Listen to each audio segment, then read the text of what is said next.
just took it out on you. What you think you gon' do? What you think I'm gon' do? Yeah. Yo, the system was designed for me to be a system. Look what they put my sister in. Now I gotta sit with this. I'm really sick of this, but I'm an optimist. I think it could be a better way, but I got too much to say. This was for fun, but I think I found my lane. They'll tell you that you're weird until they do the same thing, but you gotta give them grace, cause you were just there and it was probably yesterday. So be careful what you say. You could tell me to my face what they gon' do, cause you're already doing it to you. People talk too much, they should listen, but they don't want advice. They want attention, they want someone to be mad with. They want a badge, they want an experience they had, they never had. They want it now, not knowing that they're free. The audacity to be the bad guy. And that's why you need people like me to tell you that you're free. The audacity to be. And I'ma tell you. They want me to be mad at you, oh, they want you to be mad at me. But if we see that we're free, the audacity, then I'ma tell you the audacity to begin. I'ma tell you the most beautiful. Just want to chop it up real quick, talk a little. Just finished reading this book, Viktor Frankl, Man's Search for Meaning. Great book here. Go over a couple notes.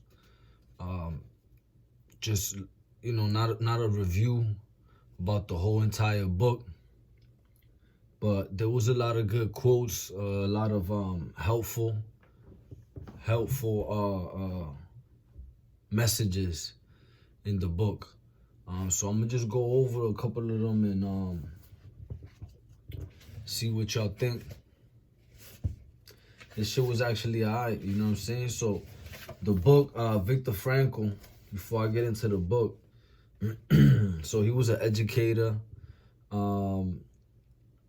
He was a therapist, a psychiatrist in, I believe it was Germany, out there in the Nazi times, you know what I'm saying, around the Holocaust and shit, when Hitler was over there acting crazy. And a lot of this book is when he's talking about his time in the concentration camp. So he was in the concentration camp, I think in 1945. And he was there for a while, actually. They bounced him around a couple different camps and shit. It sounds familiar, right? That's how it is nowadays too. You go behind the wall, you go to the feds or some shit, and they bounce you around a couple different camps. They don't let you get too comfortable. And a lot of this book, I'm gonna be real, a lot of this book relates too much. Not even just relates a little bit to prison life or whatnot. It actually relates too much to it. You know what I'm saying? So I could kind of see how, I'm gonna be real, you know what I'm saying? I'm not gonna tread quietly. I could see how the concentration camps and the concept of them influence prison life out here in America. Now, you know what I'm saying? I'm not sure how prison life was in America, at those times in the 50s or 40s, whatever. But I'm talking about now, today. Like a lot of this book was written. It was written by him as soon as he was released from the camp. So this is like 1949, 1950, something like that. And that was the first draft of the book. It's obviously been republished. I think it says here, I'm not sure, I think it was like 20 different languages in like 20 different countries or some shit like that. But I'm gonna get into a couple of things, man, that's real deal life shit that can help us It can help us grow. It could help us deal with everyday life. So, when I first read, this was actually a book that was recommended. Like, this is one of the top books. It sold over 16 million copies worldwide. Um, Dr. Frankl, he actually passed away, I believe, in like 98, 99. So he's been gone a while, you know what I'm saying? But his book is legendary, and I was just interested in it. I thought it was, excuse me, I thought it was more,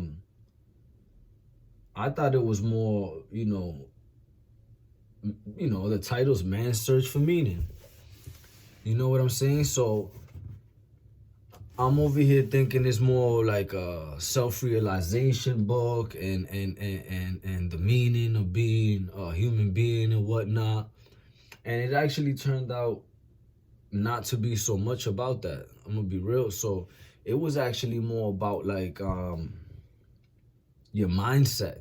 You know what I'm saying? He talks a lot about being the camp, like it's split into a couple sections, like 2 or 3 sections, and the first section is strictly concentration camp life.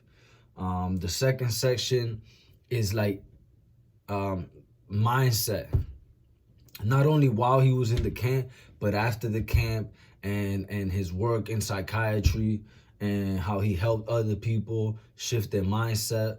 And he talks a lot of real shit, you know what I'm saying?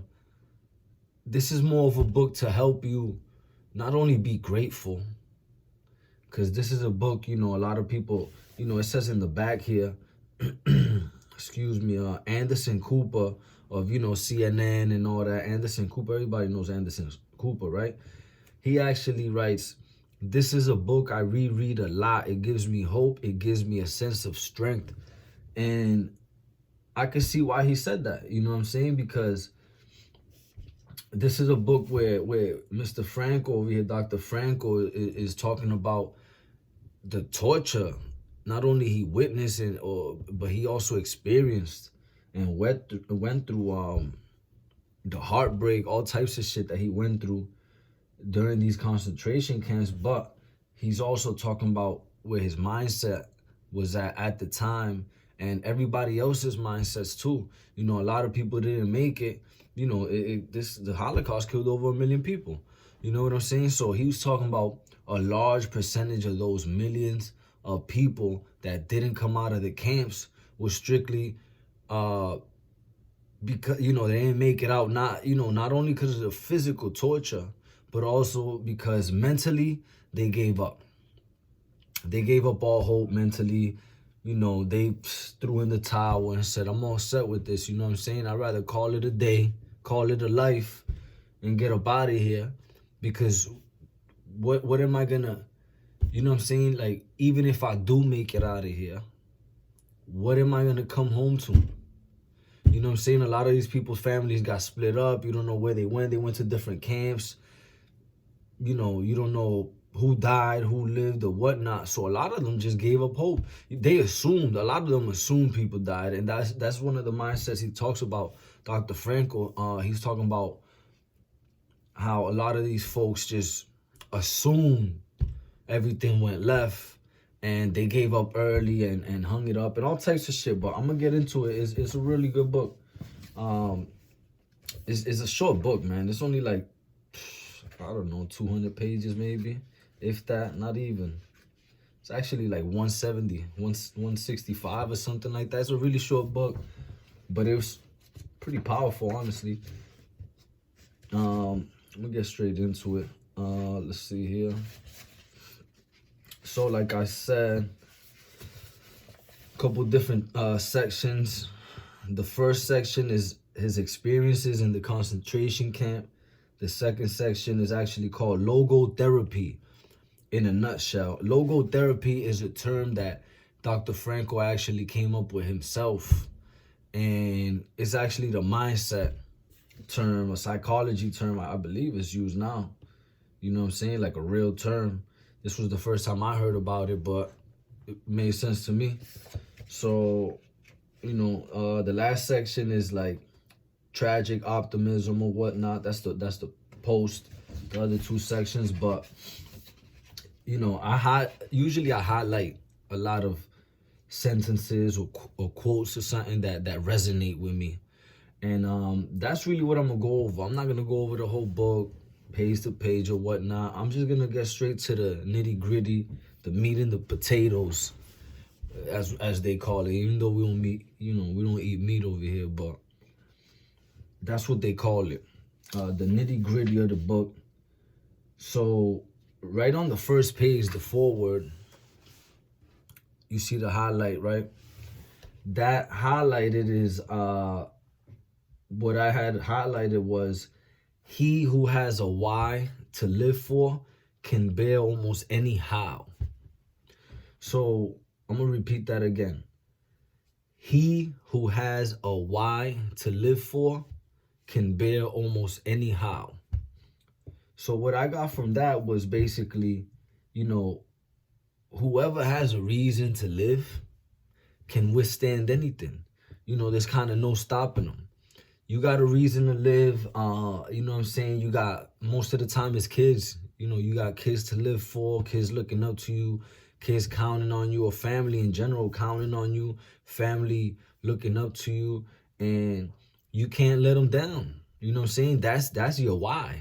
You know what I'm saying? The how is how you're going to make it happen. And most of the time is, day by day, minute by minute, you know what I'm saying? We're going to make it happen. It doesn't matter if I got to, work one job, work two jobs, work three jobs.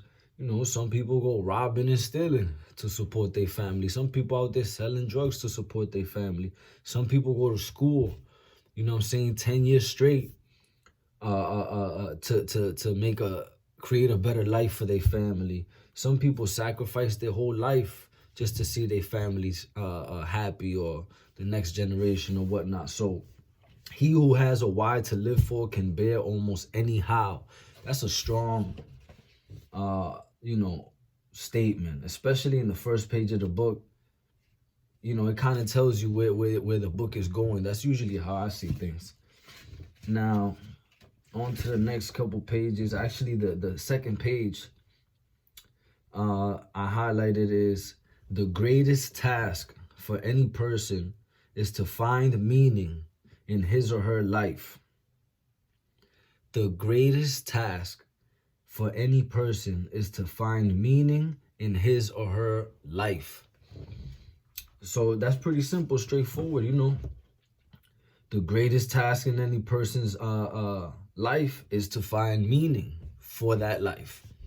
And a lot of people don't realize that, A lot of people don't realize that ever, to be real. Like, what I'm saying? They go through a whole life, maybe a couple lifetimes before they realize what the true meaning of life is, or what we're meant for, what we was brought for.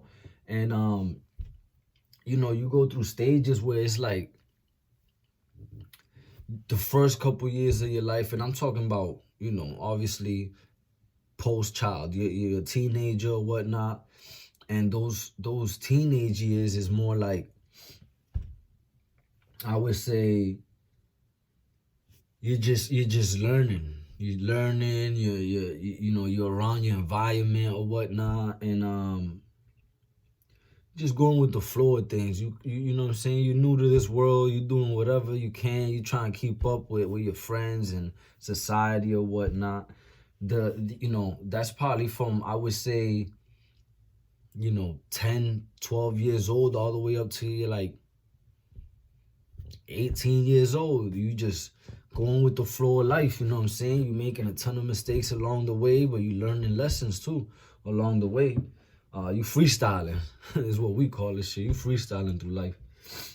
A lot of people freestyling still. 30, 35, 45 years old freestyling. Crazy, right? But the second part of your life, I would say from 21, 25, you know what I'm saying? Those years, 21, 25. Even you can even stretch it out to like 28. 21 through 28, you can say like, you know more about yourself. You know a little bit more about who you are, a little bit more what you willing to deal with. What do you want to do with your life? A little bit more than obviously your teenage years. You was freestyling. Now you probably, got a job that you aim for, got a couple goals you aim for. You know what I'm saying? Going to school at this point, you probably finish school. Maybe you going for the masters or, a bachelor's or whatnot. But you kind of know more about yourself. You should know more about yourself between those ages. And then I would say after that, I would say like 28 plus, when you hit 30, that's when you really start to tap in and you should start tapping in. It happened with me. I'm talking about, so this is something that he talks about in the book. This is legit, psychology, I guess, psychological stages of man, woman, male, female.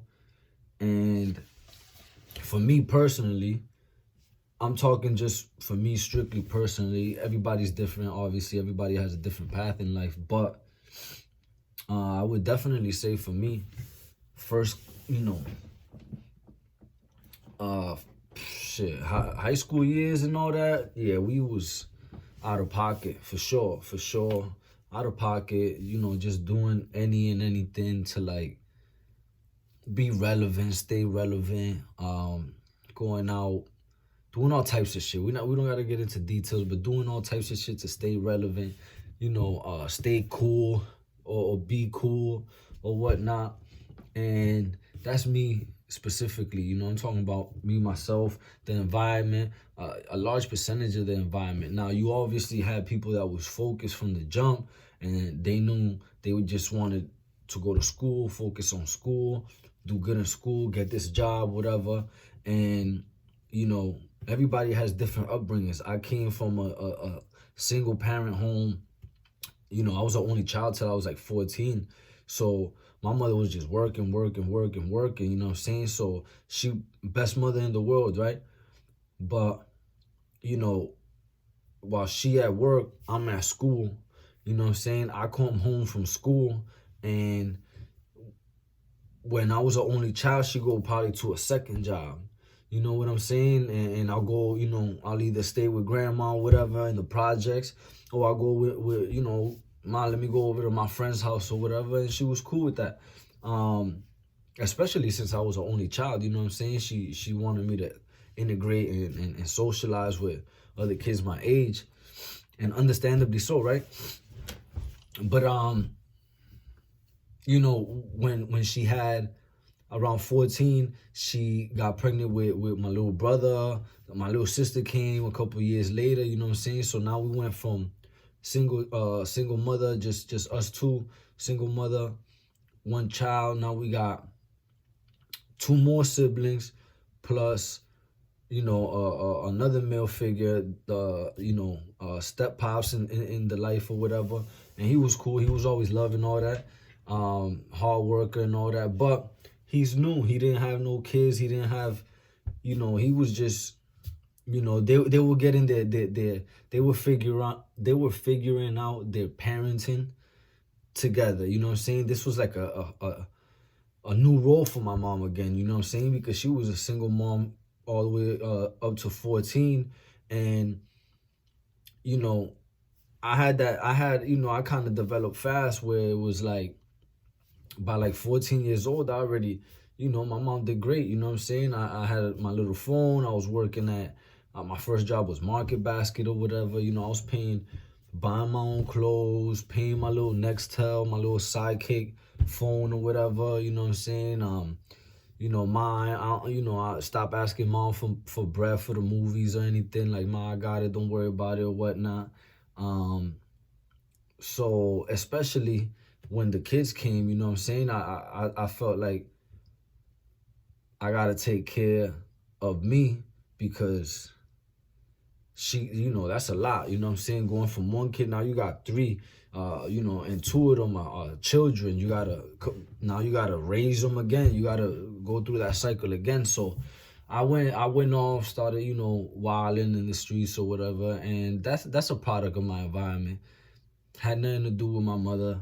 My mother was a great mother. She still is a great mother. I got a great family, focused. They was, hard working family or whatnot. But environment. This is a gem here for y'all. So environment is stronger than nature. We got to remember that. I'm gonna say that again. Environment is stronger than nature. So naturally, we are created to be loving, generous, helping one another. We were made to grow. We were brought in this world to grow. You know what I'm saying? To grow, to create, to help each other, whatnot. And, that's our nature. To love one another and be great, that's our nature. Live righteous, seek higher purpose, and become our own gods. You know what I'm saying? God created us to become our own gods. You know what I'm saying? But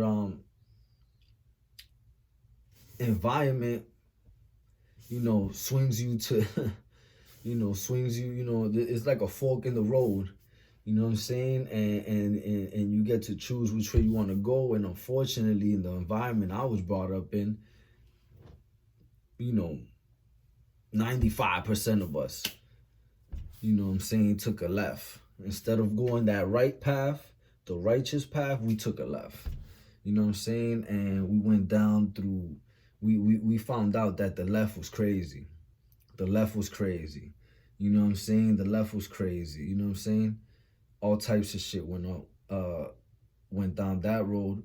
But environment is stronger than nature. So the influence and the peer pressure that the environment that you're in or raised in, the ghetto, the projects, the poverty, society in general, that shit steers you away from nature, from our natural abilities, our natural reason for being, our natural being, period. It just steers you the other way, and it distracts you, blinds you from what's really important. And I just went left.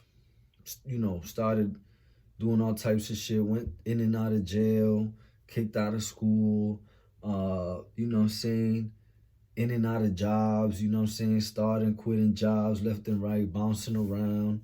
And my ego, listen, man, I didn't get rid of my ego. Listen, I'm still working on that, right? So I didn't even know my ego was an issue till just recently. 30 years old, you know what I'm saying? Just recently is when I started tapping in and realizing, like, man, I've been blaming everybody else for my issues, for my ego. It was my ego in the way of everything. You know what I'm saying? When I don't even got to get into details, but it just, ego kills a lot of things, you know what I'm saying? And I just started realizing that, you feel me? I just started focusing and tapping in on that. And,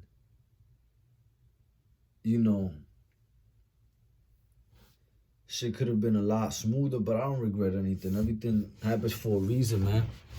I love the path, the journey that got me here or whatnot.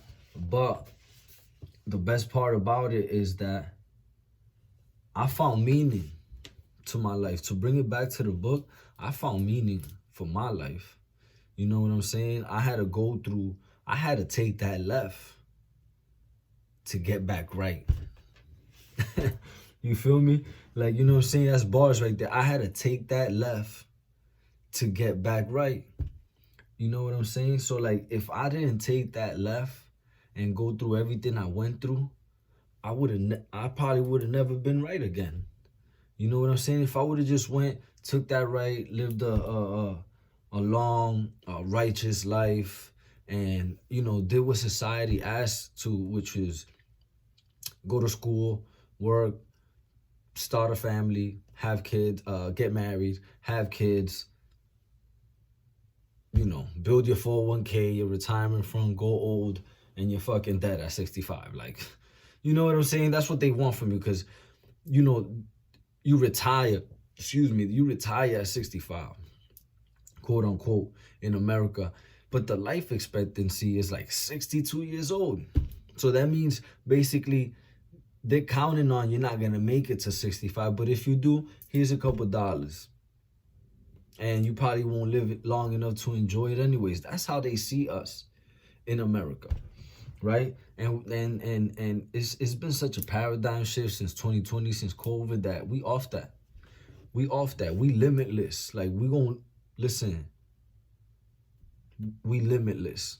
All right. There's an abundance of life, and that's not our mindset. That's not a mindset no more. That's why everybody's on that fucking shit right now. Like, it's a whole shift. So I'm just glad that a lot of people, like I said, spend lifetimes, not even one lifetime, lifetimes. They gonna die, come back to the same life, you know what I'm saying, and keep doing the same thing over and over and over again, and probably don't realize that the true meaning of life is to find meaning to life. And I found that whether I'm executing or not, I'm still working on that every day. But I know that I found meaning to life, man. I know what we were created for, to love, unite, be a service to others, and truly be yourself. Work for, try to grow, work through all this bullshit, try to grow as much as you can every day, and just reach the highest version of you possible. That's the true meaning of life for me. That's what I think. You know what I'm saying? Another highlighted couple sentences here I got here from Dr. Frankl's book is: forces beyond your control can take away everything you possess except one thing: your freedom to choose how you will respond to the situation. So forces beyond your control can take away everything you possess except one thing, which is your freedom to choose how you will respond to the situation. You cannot control what happens to you in life, but you can always control what you feel and what you do about what happens to you. So basically that's saying, like, they can try, listen, they can try to do, I just went over, we on almost half an hour into this, 26 minutes into this, and 90% of you know what I'm saying, this recording is me talking about what they what I done been through and what they've been trying to do to us and keep us down. You know what I'm saying? Like, we already down. We came up into this world down. That's how they brought us into this world, and they try to keep us down. You know what I'm saying? They do all types of shit to try to keep us down, systematically or systemically. All the racism, colorism, sexism,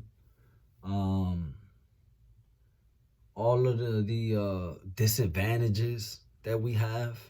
You know what I'm saying? A lot of people don't understand, and I know this is like, I don't even like saying the word black, to be honest. Like, for me, it's, African American, for me, is better than calling each other black and brown and white. Like, that's crazy to me. You know what I'm saying? But African Americans, what y'all call black, excuse me for whoever feels any type of way about that word, but I tend to think that a lot of them, look at people like me. I'm white as shit. I'm whiter than, you know what I'm saying? I'm whiter than the white folk. And they probably look at me and probably think from mentally or from afar, without knowing me, like,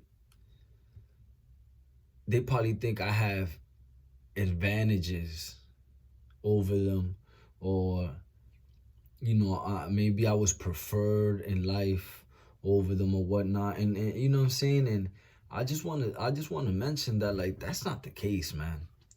The color of your skin, man, does not matter in this world. Like, that's not the case, man.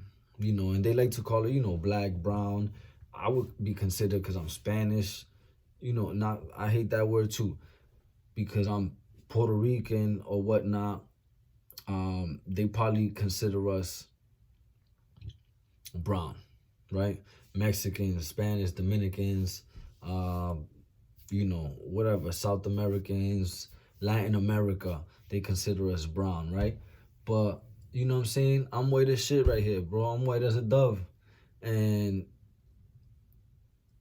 I'm gonna tell y'all, it's just, the disadvantages is, I got the same disadvantages, my brothers and sisters. Like, I didn't experience racism, colorism, all types of shit. Like, systemically, like, you know what I'm saying? I done been rejected, denied job opportunities because I'm Hispanic. Listen, man, we in Massachusetts. This state, man, whoever lives here is from here knows that this state has a lot of racism in it.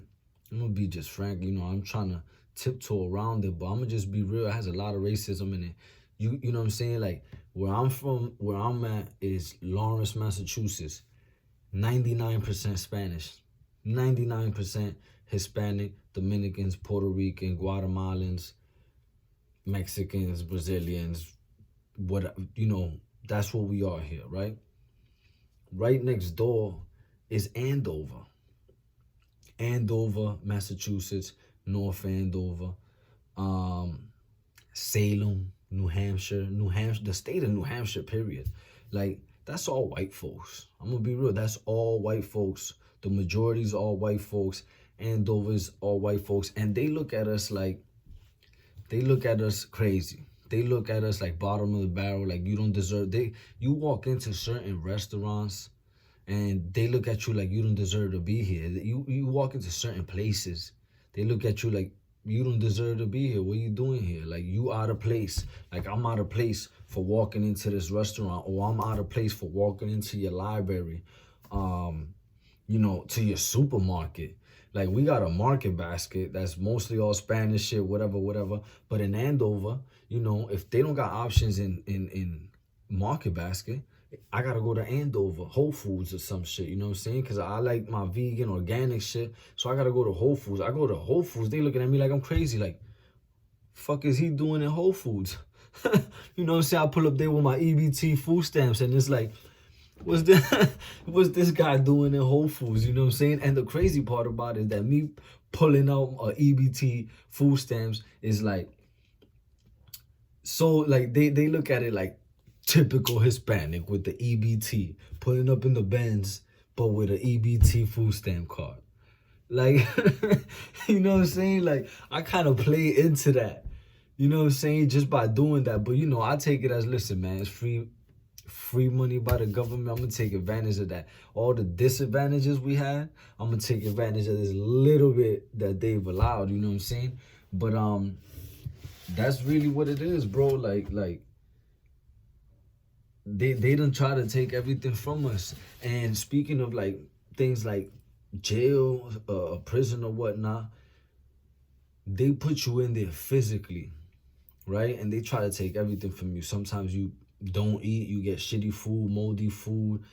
You can't use the phone. Sometimes you shut off your TVs, not go in your cells. They get mad, or put it this way, we get the wrong officer, CO on the block. He might have had a bad day, bad week at home, you know what I'm saying, with the wifey or whatever, and he comes in to the block to his shift. mad at the world. He gonna take it out on us. He comes in, the one inmate, the one person that says something wrong, he locking everything down, man. Nah, fuck that. We shutting off the TVs. No TVs for y'all tonight. Yo, you get off the phone. You know what? No showers. Everybody in the cells. Everybody in the cell. We're gonna do my 3 to 11 shift. Comfortable, quiet at my desk because I'm mad at the rest of the world. But y'all motherfuckers going to your cell. Like, you know what I'm saying? We be thinking like, yo, this man, listen, we call that power tripping. People come home power, you know what I'm saying? Come to work power tripping, miserable. You know what I'm saying? And I'm gonna be real. Those are the first ones that gotta put up with us. Cause you come over here and you cause havoc, or you cause even more hell for us than we already experiencing and dealing with. We gonna listen, man. That energy comes right back full circle. We gonna bring you hell too. You know what I'm saying? So the days that you come in, you know, all giddy or whatever, maybe you having a good day at home and you're not so in your feelings with the inmates, we not having that. We not having that. You know what I'm saying? Just because you having a good day don't mean now we gonna switch it up on you and be dickheads asshole to you. So when you want something done, boom, boom, hey, listen, Mr. X, can you do me a favor? Boom, boom. They spill something on the tier. Let's say I'm a worker. I used to be a worker, you know what I'm saying? As a worker, you get extra privileges, you extra food or whatnot, extra time on the phone. I used to do it, honestly, for the extra time on the phone. Really because of that. And extra, like, little bit of extra freedom outside of your cell, you know what I'm saying? So if we outside of the cell only like 4 hours out of the day, you know what I'm saying? Workers are probably out 6 hours. You know what I'm saying? Doing stupid shit. Maybe you gotta mop the block, take out the trash, pass out the trays when the food comes or whatever. So, there were certain COs we was cool with, you know what I'm saying? And they was cool with us. God bless them and shit. But there were certain ones that was just straight dickheads, straight miserable. And they come in, it'll probably be, you know what I'm saying? It's a dickhead. And they probably be like, yo, Mr. X, you know what I'm saying? You sweep this up for me. Somebody spilled that on the tier. Nah, man, that's not my job. Straight up. That's not my job, bro. You know what I'm saying? Like, oh, what do you mean you a worker? Nah, bro. I'm a worker. I do the laundry, bro. I'm not sweeping that shit up. Oh, but a worker's supposed to... Not me, bro. Not today. You know what I'm saying? Oh, well, you know what? We're going to take your worker's privilege. You do whatever you want, nigga. Fuck out of here. That's how we used to feel. That's how we used to move. You know what I'm saying? But there were certain COs that would come and we know they always level. They always neutral. You know what I'm saying? They don't take anything out on us. You know what I'm saying? They just come 9 to 5, do their jobs or whatnot. And I will go out of my way. Yeah, maybe I do laundry and shit, but maybe this CO that's neutral and always keeps it humble tells me, yo, can you sweep that real quick? Boom, boom, take out the trash for me, help me with this, blah, blah. Yo, no problem. I'm gonna go, what else you need me to do? I got you. You know what I'm saying? Because we gotta have that cordial energy. You know what I'm saying? Like, you gotta treat others. The golden rule they used to tell us when we was kids, you gotta treat others how you would like to be treated. That shit really applies all through life. So you wanna come in acting like a dickhead, you gonna get dickhead me. You know what I'm saying? But you gonna come be humble, neutral, just come do your job. I'm gonna do my job and be righteous. You feel me? But that's what that quote said for me. Let's see another quote here. This was a really good one, actually. So this one says, don't aim at success. The more you aim at it and make it a target, the more you're going to miss it. So don't aim at success. The more you aim at it and make it a target, the more you're going to miss it. For success, like happiness, cannot be pursued. It must ensue. That's a gem right there. So you can't just chase happiness and chase success 24/7 because you chasing anything. This is talking about strictly about success and happiness, but you chasing success, happiness, you chasing love, you chasing wealth, any of those things, and you get so tunnel vision, you know what I'm saying, focus on those specific things that you do, you know what I'm saying, you would forget other areas of your life just to get this done. And it actually makes it harder for you to get that shit done. You know what I'm saying? So like an example would be like, if I want to really be successful, boom, boom, maybe I got a business that I just opened, and I'm running my new business and shit or whatever. I'm just opening it up, but I'm so focused on me and my business, and I'm like, nah, I could do this myself. And I'm so focused on proving to others that I can do it on my own. And I'm like, nah, I don't need help from nobody. That actually makes it harder for me to succeed, because now I don't need nobody, whatever. How am I gonna get customers? How am I gonna get help advertising? How am I gonna get help even if I do got customers and I don't need advertising and my orders are coming in and flowing like crazy in the, you know what I'm saying? I'm gonna need help moving this shit, making this shit, delivering this shit, whatever your business requires. And so you always gonna need a team of people. And I learned that shit, I'm gonna be real, I learned that shit the hard way too, because I'm always that I got it myself type shit. And I learned that that's not the wave. We need a team of people. You know, everybody played a role too, and not everybody could be Jordan. Like, I need a Scottie Pippen. You know what I'm saying? A Scottie Pippen would be a solid right hand that can, you know, right hand, it could be male or female. It could be your best friend. It could be your wifey. It could be a shorty, whatever, that you can always count on. Like regardless of, you know, your business, maybe you got 10 employees and they all call out in a snow day, snowstorm or whatever, but you got Scottie Pippen there that never calls out and is always ready to ride out with you and for you, for your business, whatever the case may be, for the purpose. That's the Scottie Pippen. You always need that. But you always need a team regardless. Like, you need that Steve Kerr. You know what I'm saying? You need that, who else was there? Tony Kukoc. You know what I'm saying? That's the Bulls. Maybe people young for that, but like if you a Kobe, you always need a Shaq, or if you a Shaq, you always need a Kobe. But also for the Lakers, people remember Derek Fisher, people remember Robert Horry, people remember Rick Fox. You know what I'm saying? People remember the Ron Artest, the Paul Gasols and shit. Like, it's a whole team. People remember the whole team. Look at Paul Pierce. Paul Pierce in the Celtics here, right here in Boston, did everything on his own for so long. They listen, they barely made the playoffs, and if they did, they out the door first round. You know what I'm saying? And he couldn't do it by himself. Took him 1 year to get a team around him, wins a ring. 1 year, and he won a ring. Kevin Garnett, Ray Allen showed up, won a ring. Why? Because now he had a team. He could only go so far on his own. Once he got a solid, and you know, in this case, those are Hall of Fame players. So this is like, okay, I got my own business. So Paul Pierce is basically like this, like, okay, I got my own business in, you know, product development, let's say.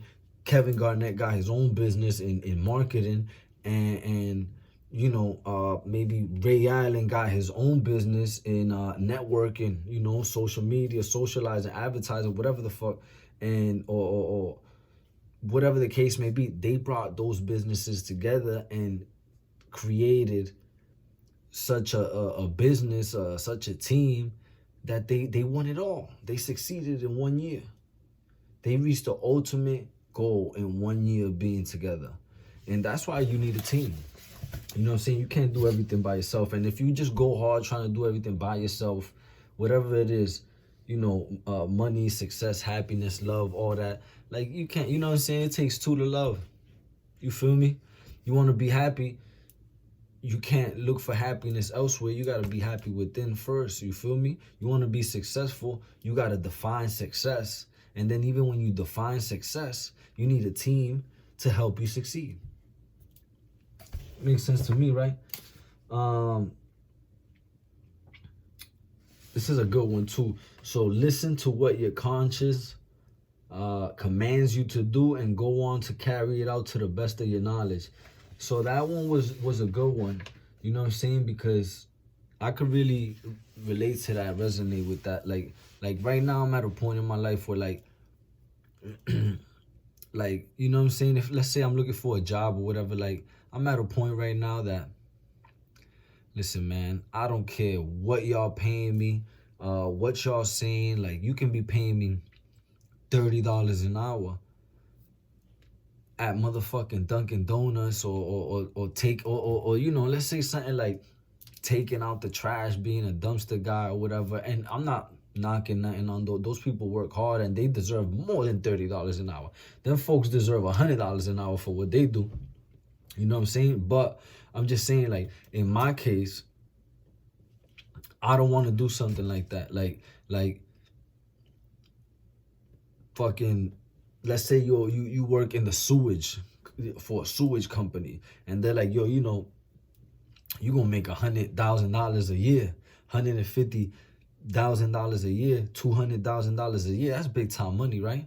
You know what I'm saying? For us, we come from an average, you know, we come from a town or a city where the average income is 45K. So if you tell me we're gonna up that over 100, you know what I'm saying? That's 150. That's, man, do the math. That's 5 times what you're making right now.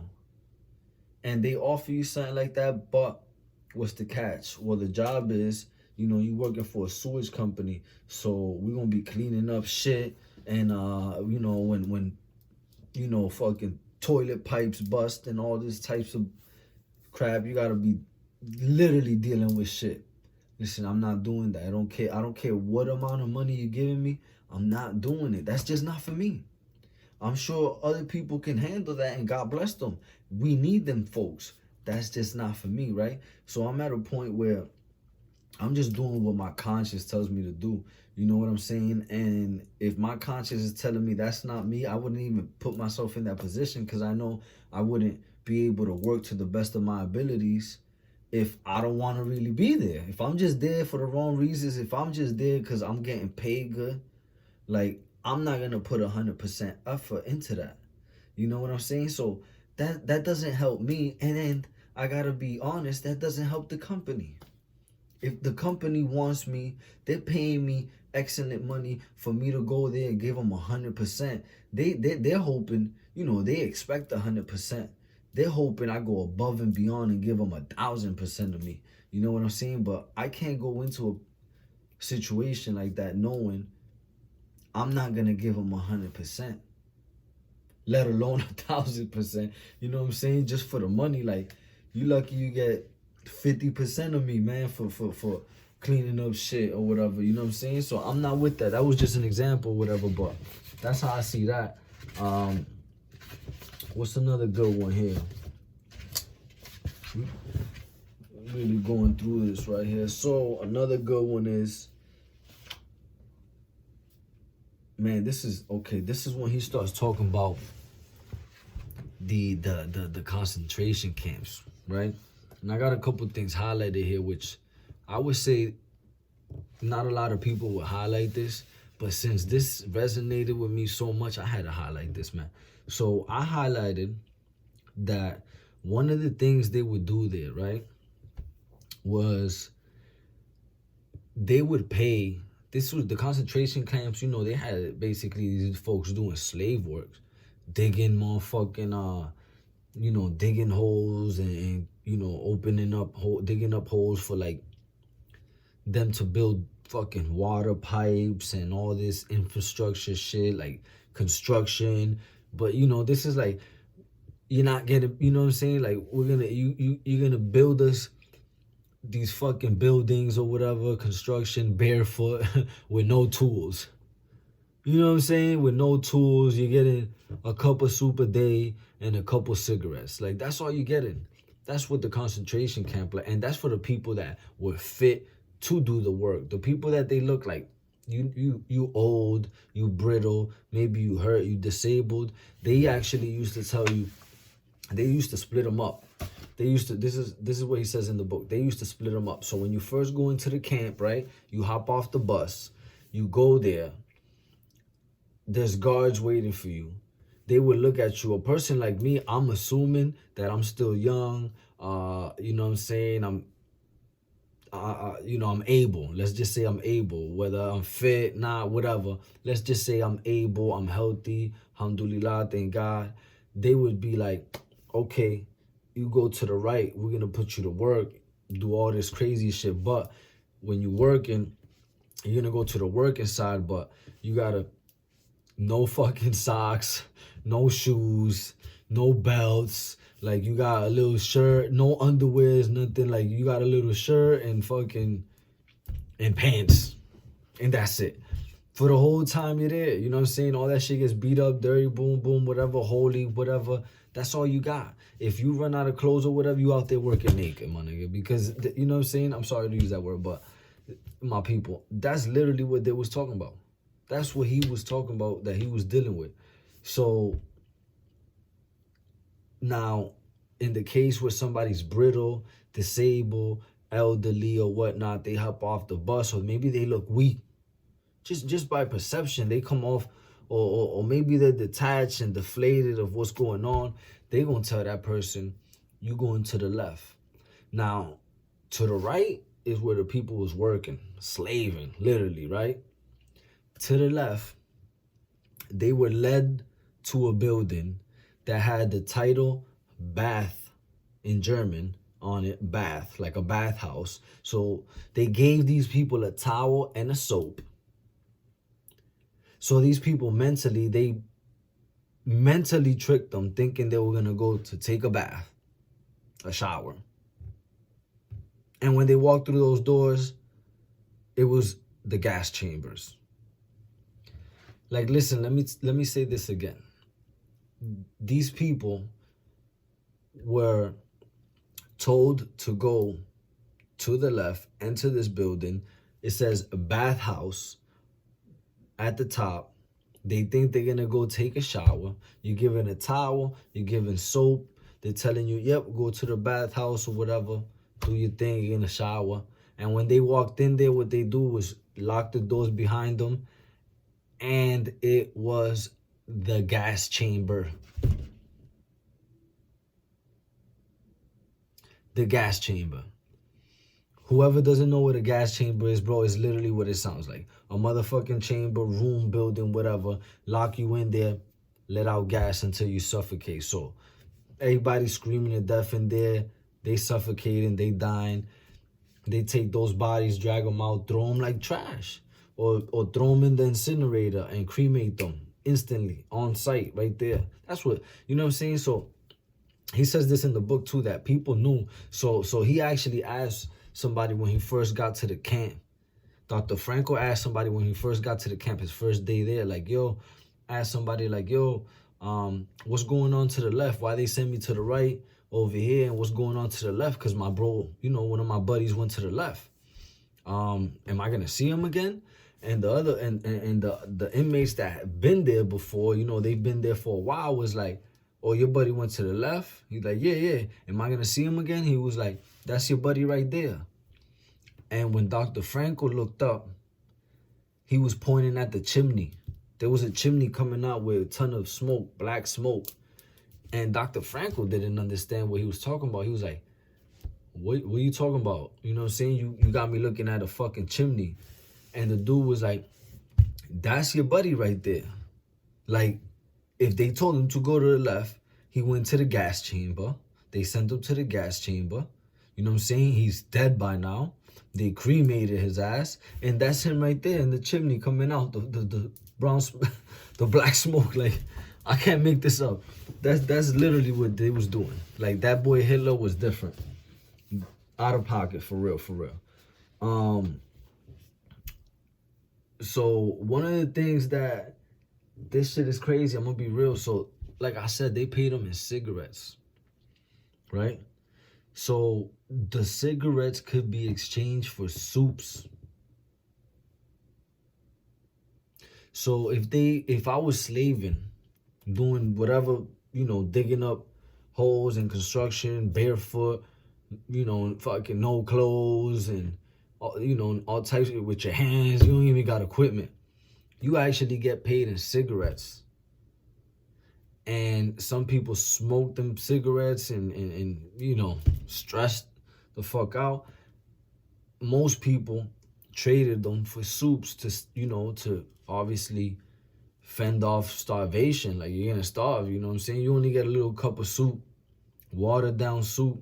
They used to beg them to take a big scoop because the bottom of the bucket had peas, like the vegetable peas. And if a guard was he was kind of cool or whatever, not cool, but lesser dickhead than the rest of them, he would probably scoop the bottom of the bucket for you, the fucking pot, and give you some peas, some veggies at the bottom. Most of them just off the top. Dickhead move, just straight water. You know what I'm saying? Like, you got a little bit of cup of water, last you the whole day, and a little piece of bread. So what they used to do was just nibble at the food, at the bread and shit, and kind of stash the shit for the next day to try to fend off starvation. But when I read this, I was like, this is crazy, because to this day in prisons, to this day, today, people trade soups in jail, in prisons. You know what I'm saying? Like, they don't really got cigarettes. Like back in the day and shit, they don't got cigarettes and shit, but people still finagle to sneak in cigarettes, all types of drugs, you know what I'm saying? Or even certain things like, hey, all I got is some stamps. You know what I'm saying? I don't really got no food. I'm starving. I just got a stamp in an envelope or something. I'll trade you for some soups. That still goes on to this day. So for me to read this in this book and see that in 1945, this is a tactic or something that they was doing in the concentration camps during a genocide, man, that was tough reading that. That's tough reading that. Because me experiencing it is, I start feeling like Dr. Frankl. Like I was in a concentration camp and I survived. That's how you start feeling, for real. I'm going to be real. But, he also notes here that 3 phases of the inmate's mental reaction to camp life or prison life are admission. So that's when you first walk in there, like your mental, when you first walk in there, you're getting booked and all that. Routine, that's when you've been there for a little bit, and you're released. That's when obviously you come home. Those are 3 mental stages. So admission would be, in my case, would be like, admission would be like when you get in, you get sentenced, you getting booked. You just going through the process. First day, listen, man, all you keep thinking about is what you could have done better, or, regrets, thinking about the outside world. You thinking about all the shit that you're losing. As soon as you walk through those doors, or as soon as they put the cuffs on you or read your sentence, all the shit that you just lost, that's what you're thinking about. You know what I'm saying? You're not even hungry. You're not tired. You're not tired. You can't sleep. You tired as shit, actually, but you can't sleep. Your mind's racing. Like, that's the admission process of it. Routine process is like, for people that been through it, unfortunately, I've been through that shit so many times that, like, it takes me like 2 weeks and I'm already in routine mode. I got a routine going or whatever. They call it bid mode. You know what I'm saying? Like, get my mind off of shit or whatever. But, for somebody that hasn't been through it, it takes them a while, man. I'm going to be real. It takes them a good, if I'm being nice, it takes them a good 2 months to get used to it. Couple months, 2-3 months to get used to it. Some people 6 months, a year to get used to it. Some people don't get used to it. Some people relive that admission stage, that first day, every day of their bid. They could do a 5-10 year bid, and they mentally could relive that admission stage, that first day every single day, and it's fucking torture and dragging. But routine is really important because it usually doesn't, you usually don't get into a routine until you accept where you're at, accept the circumstances. Once you accept the circumstances, like, I'm in fucking prison, I got sentenced, I gotta do such and such time, a year, 2 years, 6 months, 5 years, 10 years, whatever the case is. Once you accept it, even for the lifers, once they accept they lifers and they doing life for 25 years or whatever, they gotta get into routine mode, which is, you know, start working out, set plans and goals. Okay, I want to be, physically, I want to be in this shape, so I'm gonna start working on this. Maybe some cardio, so I'm gonna hit the gym more. Maybe I'm play basketball more. Find a routine. Maybe you want to learn something. Maybe you want to flip your case. Okay, I gotta start going to the library more. You know what I'm saying? Maybe you want to speed. Maybe you don't got the funds for canteen or whatnot. So you got to get into the routine of, I got to wake up for breakfast. That 6, 7 a.m. breakfast, I can't miss it. That 10 a.m., 11 a.m. lunch, I can't miss it. Dinner, I can't miss nothing because this is the only food I'm doing. So you got to get in a routine of that. Some people even got it hour by hour, by the day. Like, okay, I'm gonna go to breakfast. After breakfast, I'm gonna have a coffee. After I have a coffee, I'm gonna work out. After I work out, I'm gonna shower. After I shower, library. After library, nap. After nap, get on the phone. After phone, dinner. After dinner, maybe I play cards with the guys, dominoes or something. After that, I got my 7, 8 p.m. show I want to watch every night. Like, that's literally a routine that goes, for people. It's crazy, but that's the routine, how it goes. And then the release part of it, that's the third and final stage of the inmates' mental stages of being in prison or whatever. And the release part of it is when you not only anticipate coming home, you talking about it with the other inmates and your family, and everybody's happy you coming home. Obviously, you're happy, elation. You deal with elation, but you also deal with anxiety, a ton of anxiety, uncertainty, disbelief, confusion. You deal with all of that stuff because, he mentions this in this book that that's actually one of the parts I think I highlighted, that, you dream of the day you come back home to reality. Like, you envision that day or whatever. But after, let's say, in my case, the longest stretch I went was like 2.5 years in jail. So, like, I dreamt about all that coming home, and I planned it, and I had so many things I wanted to do when I touched down. And then I swear on everything, man, that the closer it got to the out date, once it was like, I only got 6 months left, I only got 3 months left, man, those shits were the most anxiety-filled times. I was, I fell off my routine. Like, I had a routine for 2 years straight. In my last 6 months, I kind of fell off. I wasn't working out as much. I wasn't eating as much. I was stressing more. I was thinking about, damn, when I come home, I got to do this. I got to do this. I got to do that. You know what I'm saying? Like, not more about, instead of just going with the flow of things and dealing with things when they come to you, we get into that, your mind racing phase again, where it's just like, damn, I gotta, kind of catch up with it, with society, get back into the flow of things. And then when you actually do get released and you walk out the doors, it's just a ton of disbelief. Like, am I really out here? Am I really outside? Are they playing the trick on me? Are they gonna come get me, after they release me? Are they gonna come get me tomorrow, the next week, in a month? You don't even know. You go to bed that night, you can't even sleep when you go home. You can't even sleep for a couple of days. And when you do go to sleep, you wake up and you're like, wait a minute, am I really outside? Am I really free? Like, this is real life? Because you have those dreams in prison, right? And, a lot of the times you wake up and you realize you're in prison. So the dreams that you were having in prison every day, every night, and you woke up deceived, like, those dreams deceived you. Like, they lied to you. Them dreams told you was home, you was with your family or whatnot. When you woke up, you wasn't. You was still in hell, that hellhole.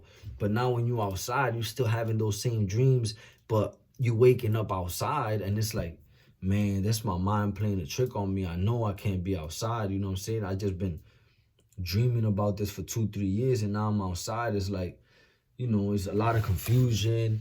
You know what I'm saying? It's tough, man, but you get through it quick too. That's another thing. You get through it quick. Just like you get, you know, just like you shift from your admission stage to your routine stage, when you hit your release stage, you transition into your routine, outside routine stage again quick. You know what I'm saying? It'll take a couple weeks, you back to it. What's another good one here? This was a really good one right here. He says, you know, an abnormal reaction to an abnormal situation is normal behavior. You know what I'm saying? So like, let's say it's a situation where it's like,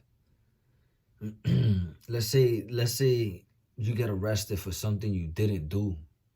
You know what I'm saying? And you're thinking, you know, you react a certain type of way, but you try to hold your composure, keep your composure. You're like, they're gonna figure it out that I didn't do this. But then the days go by, more time goes by, you go back in front of the judge and they sentence you to 5 years for something you didn't do.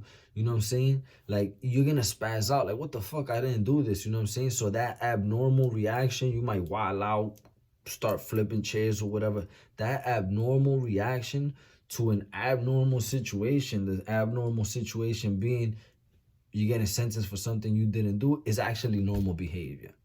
In another term, is like, maybe you with somebody, maybe you with a partner for 5 years, 6 years, 10 years or whatever, and love each other, boom, boom, in love, da-da-da, whatever.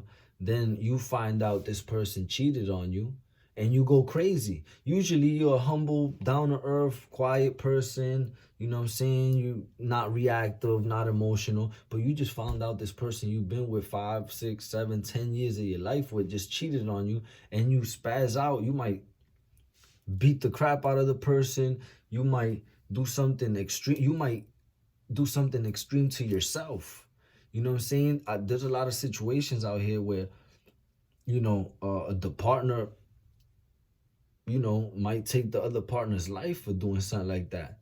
You know what I'm saying? Or the victim, you know, oh shit, this shorty, I've been with her 10 years, she's gonna break my heart and cheat on me, I'm just gonna kill myself.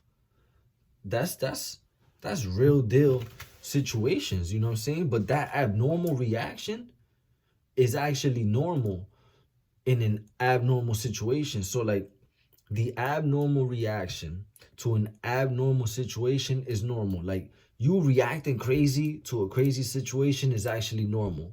You know what I'm saying? If something like that happens where you've been with this person 10 years and they cheat on you, and it doesn't faze you, you just brush it off, that's actually abnormal. You know, you go to jail for something you didn't do, they send you to jail for 5 years and you have no reaction, you take it on the chin and you just go do your time, that's abnormal. You know what I'm saying? That's not normal for you to just accept that situation. It's abnormal for you to accept that situation. So I thought that was a really good one right there. What else, man? He got a ton of them here.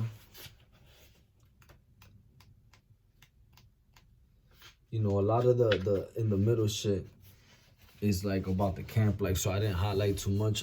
This one says, no man should judge unless he asks himself in absolute honesty whether in a similar situation he might not have done the same.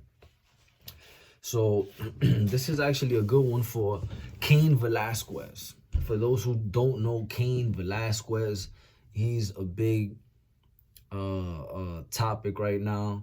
He is a former UFC, MMA, mixed martial arts fighter, big time. Actually, he was a champion. He's big time. Cain Velasquez is known in that field, but he retired. So this is like, you know, maybe not Michael Jordan, but this is like Robert Ory or Antoine Walker. Like these guys were really good. You know what I'm saying? They obviously didn't shine like others or whatever. They might not be household names like everybody knows, like Anderson Silva, or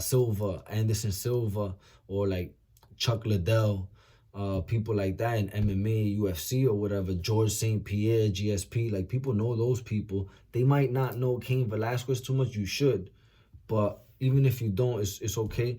But he's actually in the news because allegedly there was an individual that I guess sexually assaulted a family member of Cain Velasquez, and he wilded out,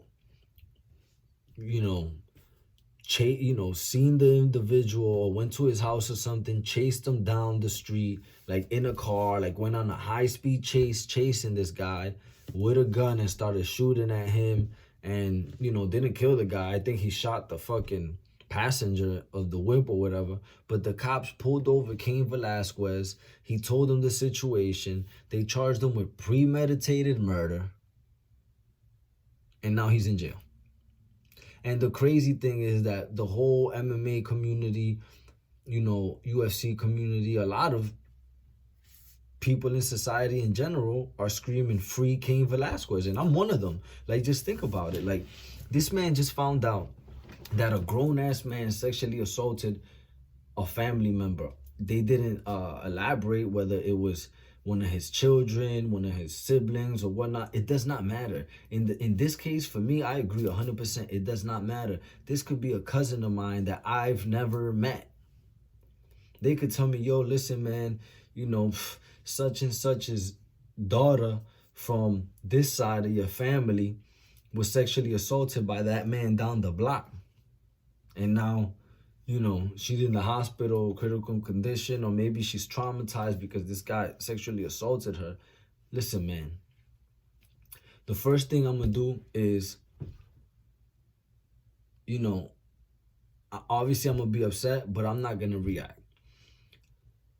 I'm going to listen to the facts, what they're telling me. I'm going to go do a little research, investigating, and ask multiple people. If I could ask the victim themselves, that would be the best. You know what I'm saying? Tell me what happened. You know what I'm saying? Because I could decipher whether, I believe him or not, whatever the case is. Once that's determined that, yes, in fact, this happened to such and such, I'm going Cain Velasquez on them. I don't even gotta know I don't even gotta know my little cousin. It could be a distant cousin. Like, yo, listen, you remember your Uncle Tito? Yeah, well, his wife, her brother's daughter got sexually assaulted by this guy down the block. And I would be like, what's that to me? That's like your fourth cousin. You sure this happened? Yeah, go ask her such and such. And that's confirmed. I'm going Cain Velasquez. Like, where this guy at? We're going to go hem him up, do all types of shit, and, he might not be seen again. Like, that's the mentality I grew up in, you know what I'm saying? So for me to see Cain Velasquez do that, it's like, we all talk about doing this type of shit. Like, oh, this, I wish I would, do this type of shit to my loved ones. Because I would just go crazy on them and take them out. Well, guess what? When you put in that position, you better do what you said. Cain Velasquez did what 99.9% of people out here would do. Like, that little 0.1% that wouldn't react like that would be, I would say maybe the logical 0.1% would just, maybe they call the cops. Like, hey, this person raped such and such, sexually assaulted such and such, and I need your help. And they would do things the right way. But we're not doing that on this side. We're going to take the law into our own hands. And for me, man, no man should judge unless he asks himself in absolute honesty whether in a similar situation he might not have done the same. Man, listen. That basically says, like, no man can just sit here and be like, Man, Cain Velasquez should get the electric chair. He was shooting out his car in broad daylight. Listen, man, you gotta sit down and ask yourself, wouldn't you do the same? And if you wouldn't do the same as Cain Velasquez, you might do the same as the other guy. You soft, in my in my eyes. That's how I would see it, man, because that's a tough situation, man. I would definitely do the same. Free Cain Velasquez, 1,000,000%.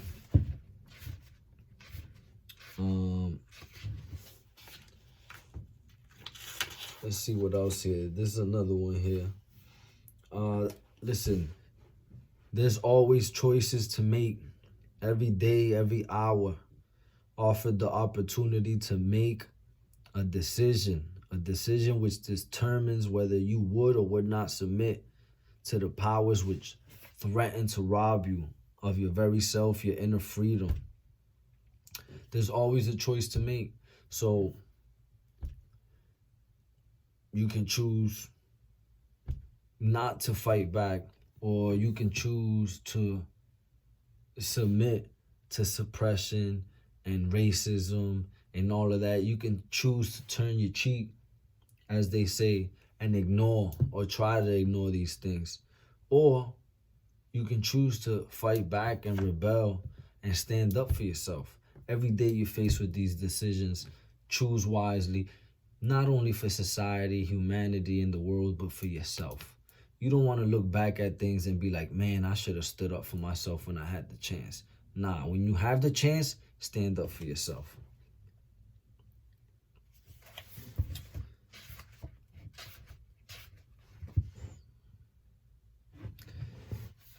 What else here?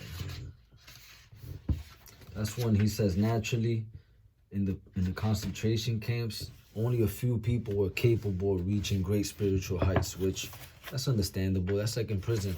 Only a few amount of people are really gonna tap in and look deep within and hold themselves accountable. Like, you can't be mad at the CO, you can't be mad at the judge, you can't be mad at the police for doing their job if you was living wrong. If you was out here robbing and stealing and shooting and drug dealing or whatever, you can't be mad at them for doing their job, you know what I'm saying? And now you're sitting behind bars. It's not their fault. Like, hold yourself accountable, you know what I'm saying?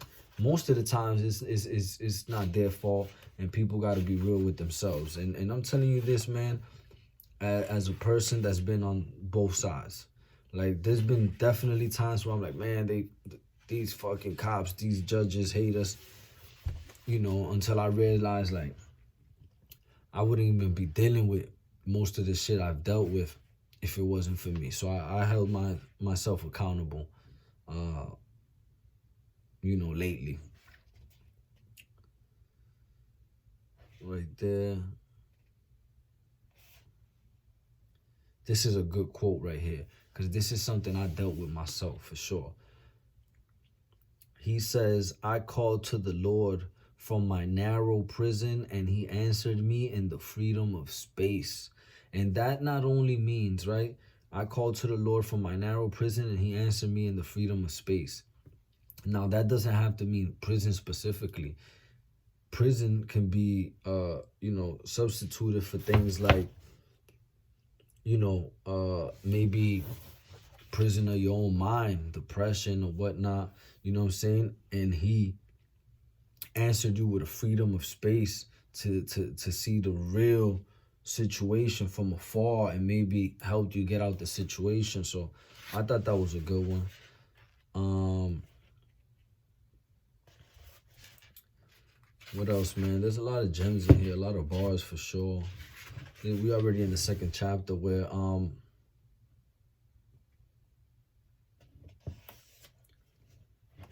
man, however, this is another good one. Man, however, is able to live and even to die for the sake of his ideals and values. I'm gonna say that again.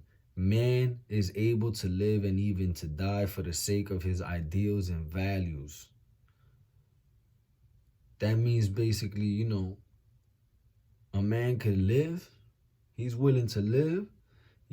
if he's willing to die for his family and his values, he got to be willing to live for them. So be smart in the decisions you're making, because, you know, you can be like, nah, fuck that, I'm taking this person out, you know what I'm saying? Like for some stupid shit maybe they did in the past or whatnot, but that's going to affect your family. You know what I'm saying? And if you're willing to die for them, you got to be willing to live for them for sure. What else?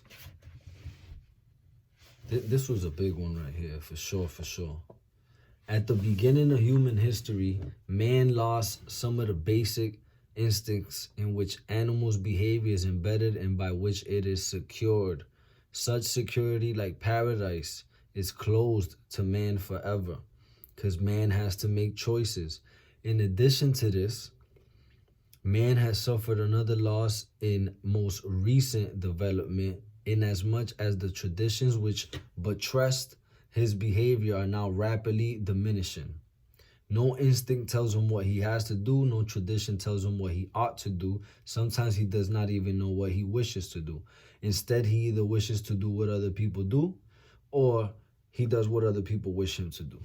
So that was a really powerful one, probably my favorite one of the book, because it's basically saying since the beginning of human history, like, we've been lied to, we've been stripped of our identities, you know what I'm saying? Like, you know, he's basically, the comparison to animal there is basically like animals run free in the wild.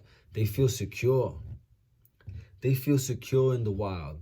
Why? Because they're free, you know what I'm saying? Like, you know, there's obviously times where it's survival mode out there and they feel threatened if they see, you know, a certain animal that, you know, if a lion sees a fucking, or if a gazelle, a deer or whatever sees a lion, he's obviously gonna feel threatened.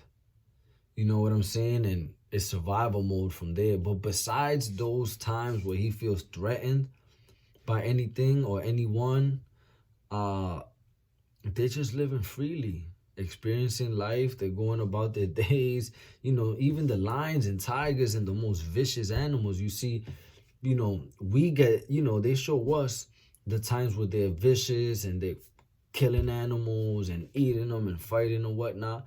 But how about all the other times when, you know, I've just seen videos where lions and tigers are like cats, like big cats. Like they're just rolling around in the dirt and maybe they're playing with each other. And, you know, it's like a big cat, like just having fun with each other. They're living life. That's their animal instinct, is to live life. And I thought that was key, because we lost that instinct to be ourselves and to be free and to feel secure. You know, when he says, you know, for them it's paradise, they feel secure or whatnot. Let's put my phone to charge here.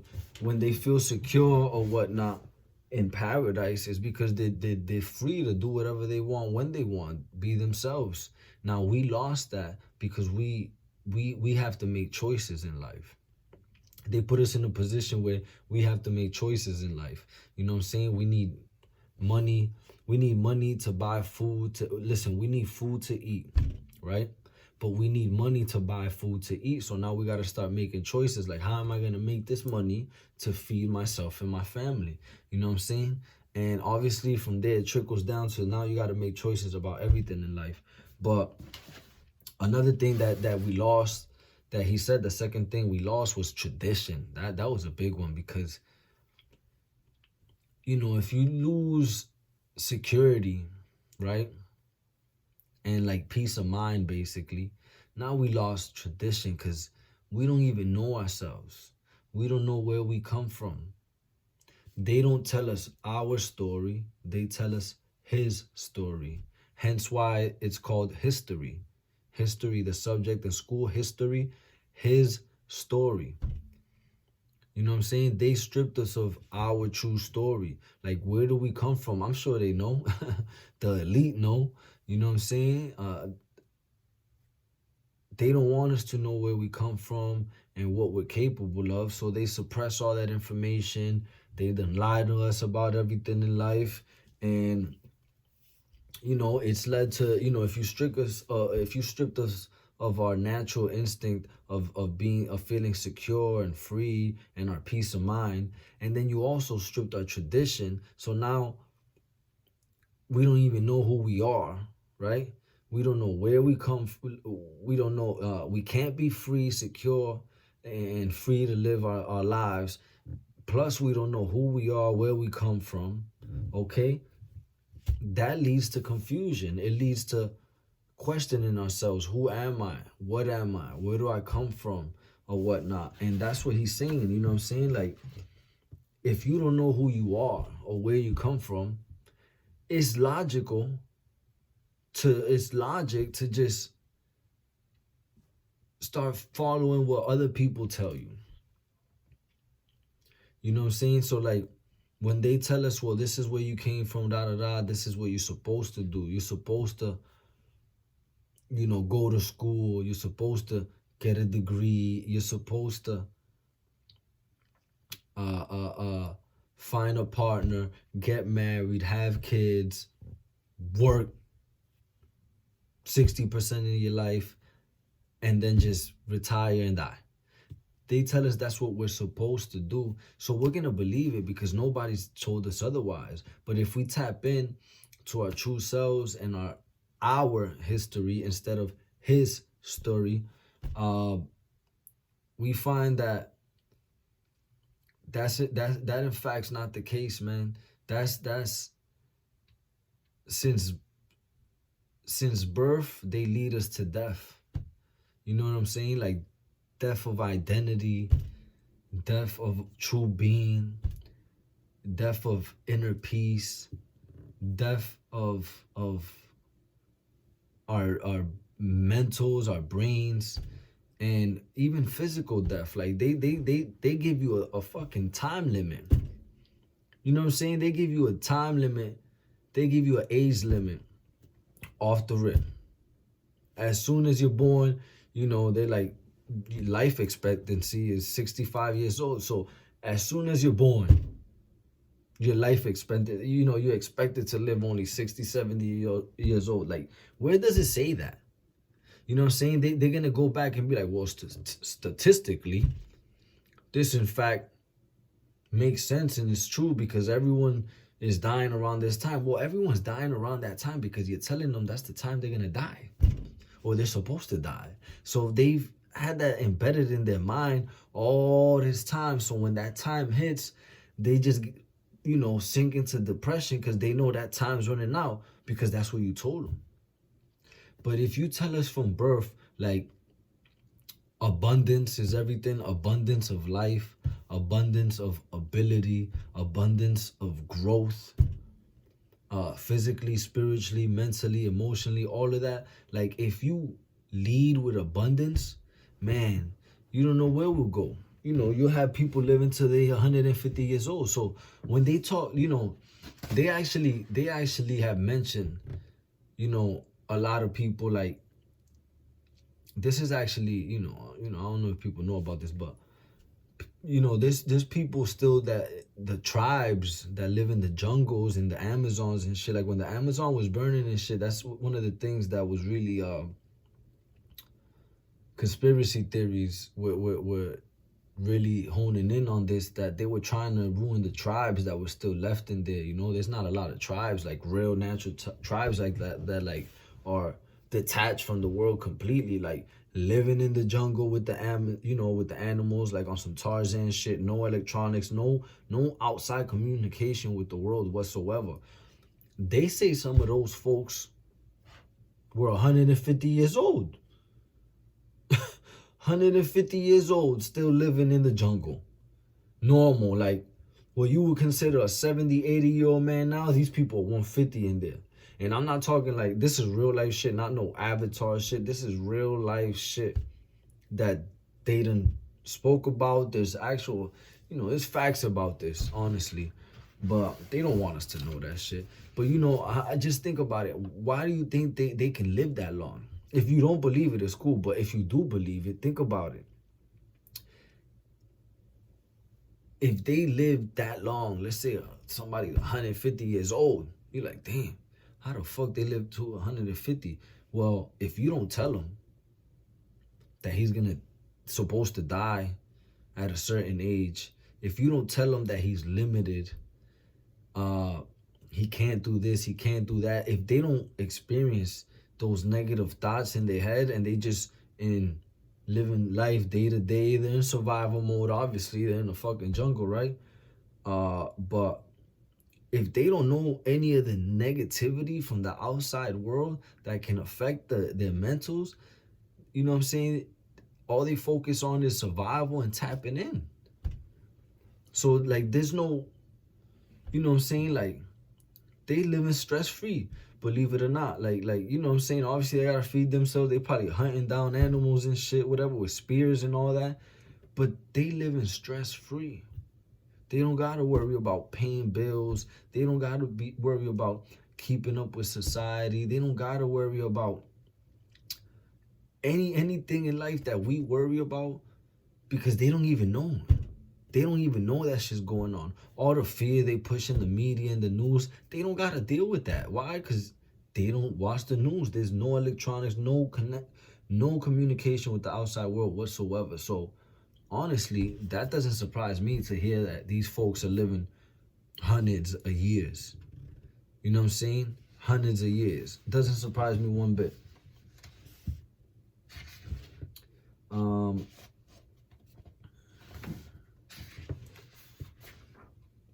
This was a good one here. He says, you know, to live life, you can only respond by being responsible. So basically, you know, just be responsible in life. You want to live a good life, be responsible. Do what you're supposed to do for you, for your family, everything. Life is smoother when you're responsible. Whether you want to do something or not, everybody has something that they don't want to do. But they got to do it anyways, you know what I'm saying? Just be the responsible thing to do is get it done.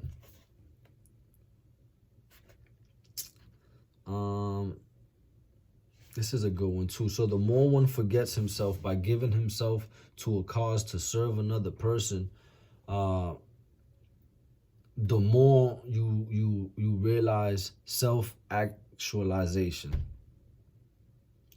So the more one forgets himself, so the more you kill the ego and just focus on helping others, serving others, benefiting others, being the best version of you, that's when you truly realize that this is you. You know what I'm saying? This is your natural way of being, is to give. You know what I'm saying? You can't seek self-actualization. You just can't. That's like I said earlier, you can't, you know, seek chase success and happiness and self-actualization. It's something that has to happen naturally. You know what I'm saying? And it happens by servicing others, being kind to people, loving people, loving each other, living righteous or whatnot, and just tapping in, and you'll find that, you know, you reach that full potential eventually.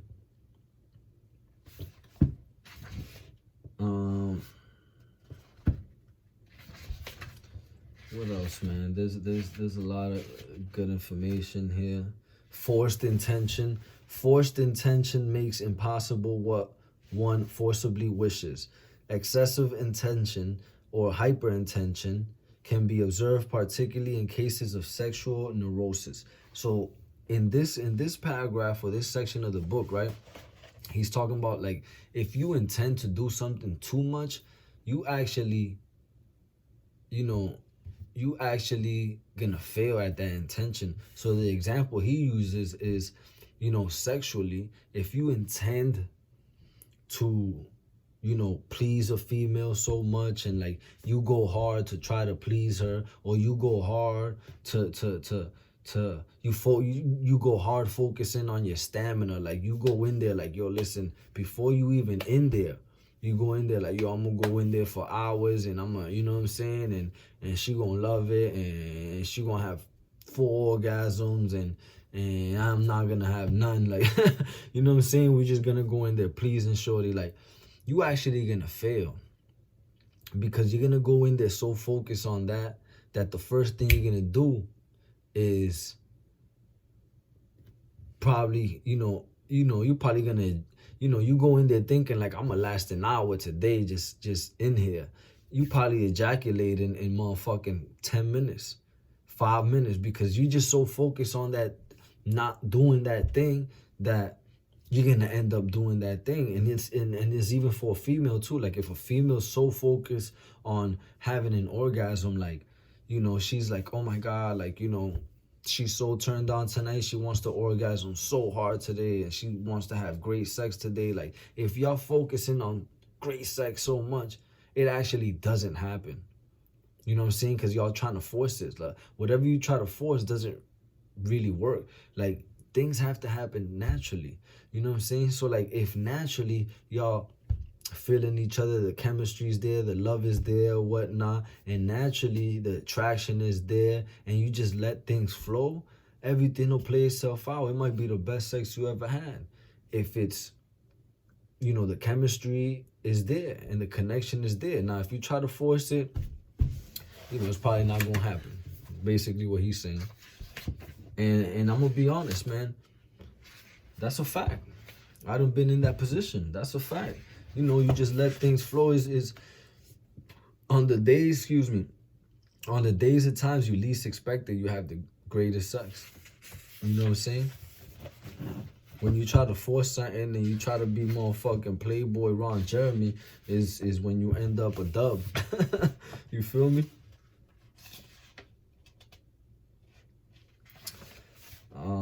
We already towards the end of the book, you know what I'm saying?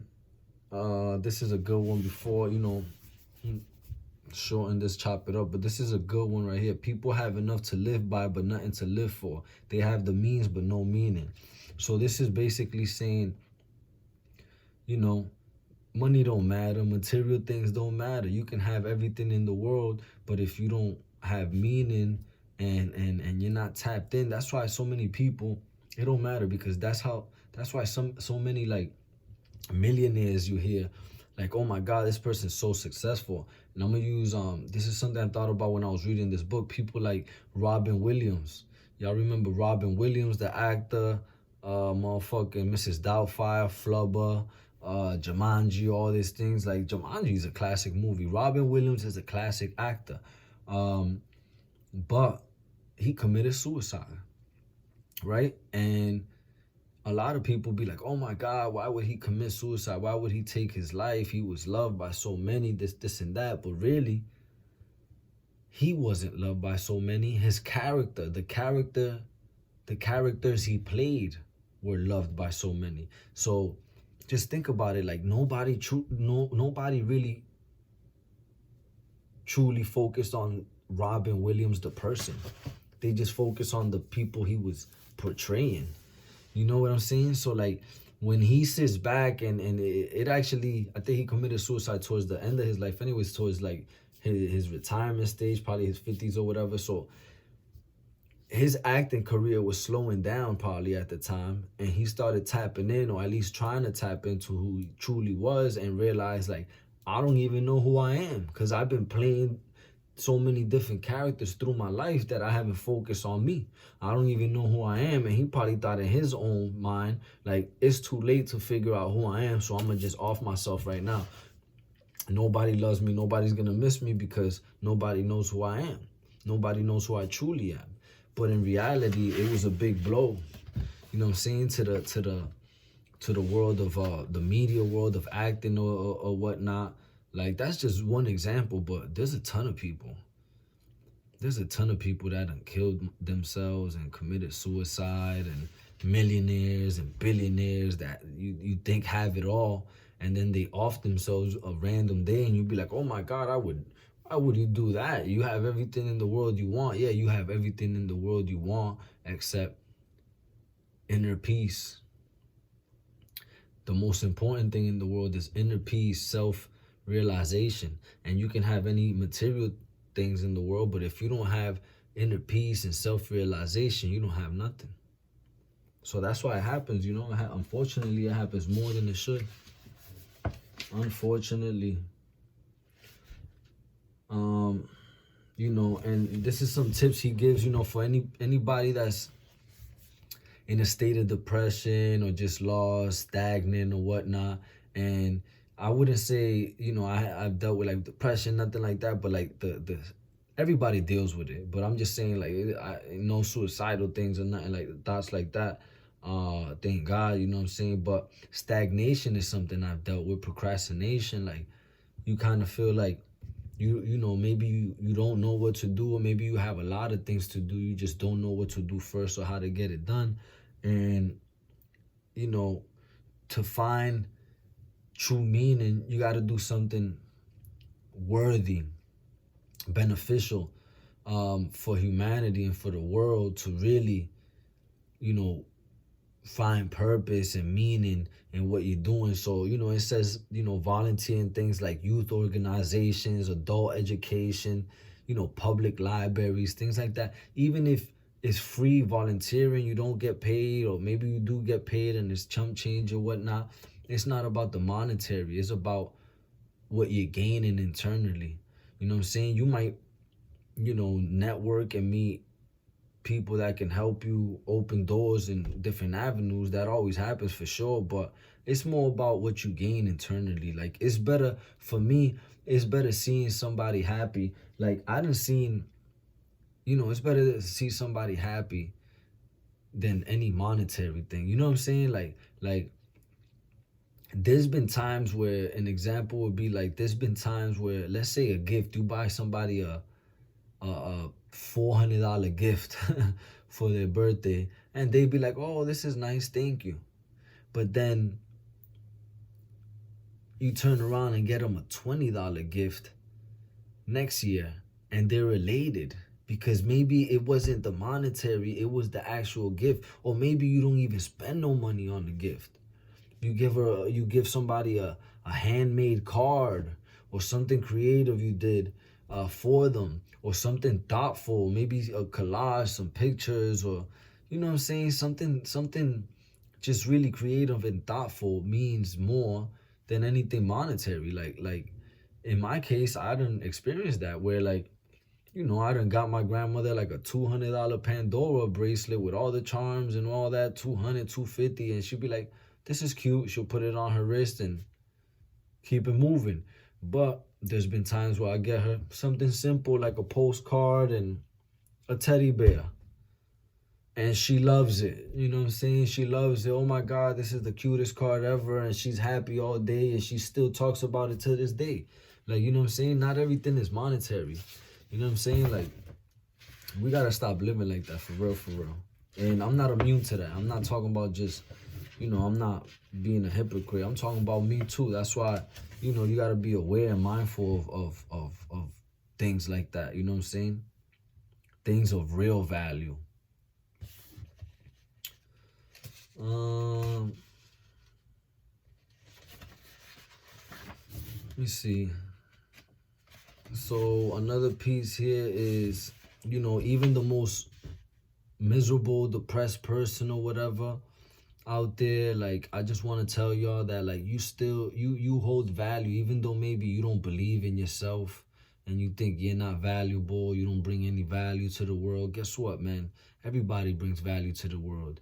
You know, maybe you don't have a specific skill right now, or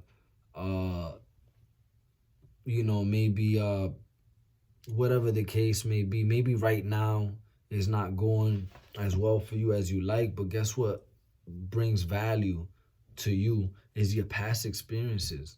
So maybe you don't have a specific skill that can help me right now, but your past experience doing something else will be able to help me. You know what I'm saying? So, like, if I had a business and, you know, you can't help me with advertising and marketing because you don't know, or that's a bad example. Let's say maybe you can't help me with like product development and you know, making something or manifesting something to life or whatnot, or like if I got, you know, like web designing or something like that. Maybe you don't know how to do that. You're graphic designer, you don't know how to do that, so you can't help me with that. You know what I'm saying? But maybe your past experiences with like previous, marketing, or maybe you were really good at social media. Your Facebook days, you were really good at your posts and captions or something, and whatever. You can be useful to me with that experience now. Like you can't get too down on yourself is the point. You know what I'm saying? Don't get, everybody has value. From an ant on the ground, the smallest insect, the smallest plant in this world has value. You know what I'm saying? If an ant, the insect, an ant has value in this world, why can't you? You know what I'm saying? Like, you just gotta be, you gotta be more positive. It's really a mindset, man, for real. And, he ends the book with before the afterword, he ends the book with this quote stating, "The world is in a bad state, but everything will become still worse unless each of us does his best." And I think that's a good way to end this. The times we living in right now is crazy times. As we speak right now, there's a war going on, literally. Not no Mob Deep shit. Like, there's really a war going on. Russia is out there in Europe acting crazy with one of their neighboring countries. And that's like, it's just crazy. That's like DR invading Haiti. You know what I'm saying? Like, for what, bro? Those are your brothers and sisters. You know what I'm saying? Globally, we're all brothers and sisters. But that literally, like, that's in the Bible, in the Quran, all that. Like, thou shalt love thy neighbor. And that's their neighbors. And they're, for what, I don't know what's going on out there. I don't really want to get into geopolitical, conversation, the topics. But there's a lot going on. Not only that, the whole COVID scamdemic shit, man. Like, think about how COVID just took over our lives for 2 years straight. Non-stop death toll numbers, non-stop mandates and vaccine this, vaccine that, and you have to do this, you have to do that, lockdowns, no freedom. That shit is gone with a blink of an eye. The transition from COVID to Russia and war was so seamless that people done forgot about COVID. People done forgot about COVID. They lifted mandates and they told you a month ago, here specifically in Boston, in Massachusetts, they told you a month ago, you can't come indoors without a vaccine, proof of a vaccine. You gotta have masks, all that. That was just in January. Fast forward, we in March, March 3rd. No more vaccine mandates. No more mask mandates. The world is open again. I mean, you just relieved people of their jobs. Thousands of people lost their jobs because they didn't want to, they were told they had an option to take the vaccine or not. They choose not to. They lost their job. And then a month later, you're telling them they don't need a vaccine. So now they're out of work. I can't make this up. They're out of work. You forced them out of work. And now a month or two later, they don't even need a vaccine. Like, it doesn't make sense. Make it make sense. You can't. You know what I'm saying? And I done my homework on this. I'm not even going to get into that topic. And it's all, like I said, man, it's a scandemic. The two words I use for this really is COVID scamdemic. Not a pandemic, scamdemic. That shit was all a scam, money grab. God bless the people we lost, obviously. Like, I dealt with that shit. That shit hit me hard too, but that was the goal.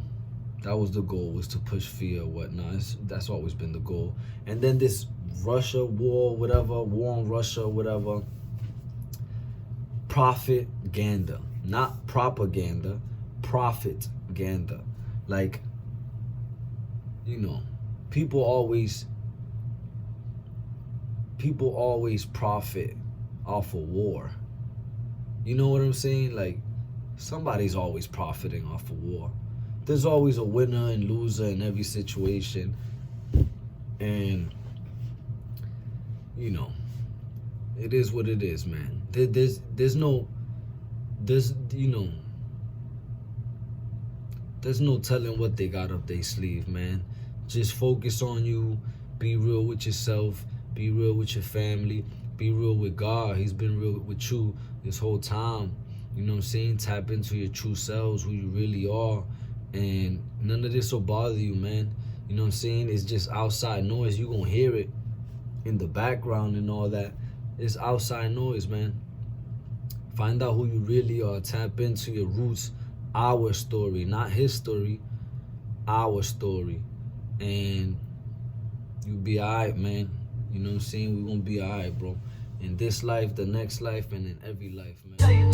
They want me to be mad at you, oh, they want you to be mad at me. But if we see that we're free, the audacity, then I'ma tell you the audacity to begin. I'ma tell you the most beautiful words in the